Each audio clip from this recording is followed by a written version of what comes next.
Praise the Lord.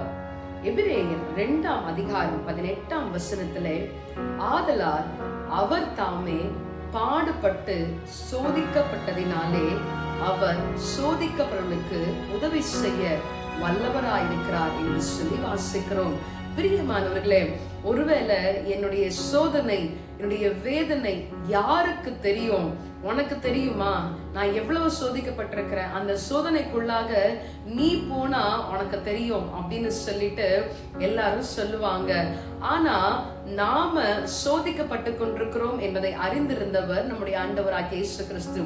ஏனென்று சொன்னால், அவர் பிசாசினால் சோதிக்கப்பட்டு பாடுபட்டதனால நாம எந்த சோதனைக்குள்ளாக போனாலும் நம்முடைய சோதனையை தன்னுடையதாக ஏற்றுக்கொண்டவராக நாம் அந்த சோதனையிலிருந்து வெளியே வருகிறதற்கான கிருபையை அளிக்க அவர் வல்லமை உள்ள தேவனாயிருக்கிறார். இந்த நாளிலும் அப்படிப்பட்டவரை ஆராதிக்க விட்டுக் கொடுப்போமா?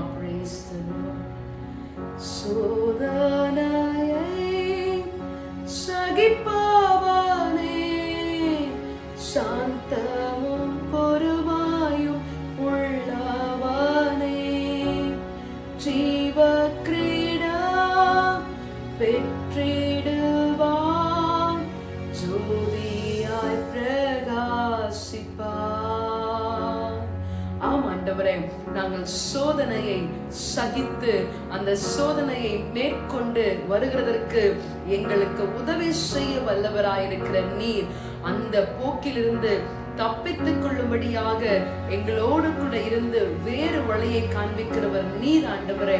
இந்த நாளிலேயும் எனக்கு வந்த சோதனை யாருக்குமே வரக்கூடாது என்று சொல்லி நினைத்து கொண்டிருக்கிறதுக்கு, என்ன போல சோதனை உனக்கு வந்தா தெரியும்னு சொல்லி யோசித்து திகைத்து கொண்டிருக்கிறவருக்கு என் தேவனாகிய கர்த்தர் இந்த நாளிலே அந்த சோதனையை தப்பித்துக் கொள்ளும்படியான கிருபையை கொடுத்து, திராணிக்கு மேலாக சோதிக்கப்படுகிறதற்கு நீ விடாதவராய் இருக்கிறபடினாலே நீர் ஆண்டவரே எங்களை பாதுகாத்து நடத்தும்படியாய் ஆசீர்வதிக்கும்படியாய் விட்டுக் கொடுக்கிறோம். சோதனையை சகித்து மேற்கொண்டு வெற்றியோடு கூட நாங்கள் காணப்படுகிறதற்கு உம்முடைய கரம் எங்களோடு கூட இருக்கும்படியாய் செபிக்கிறோம். நீர் நடத்தும் இயேசுவின் நாமத்தில் செபிக்கிறேன் பிதாவே. ஆமென். God bless you. Have a blessed day.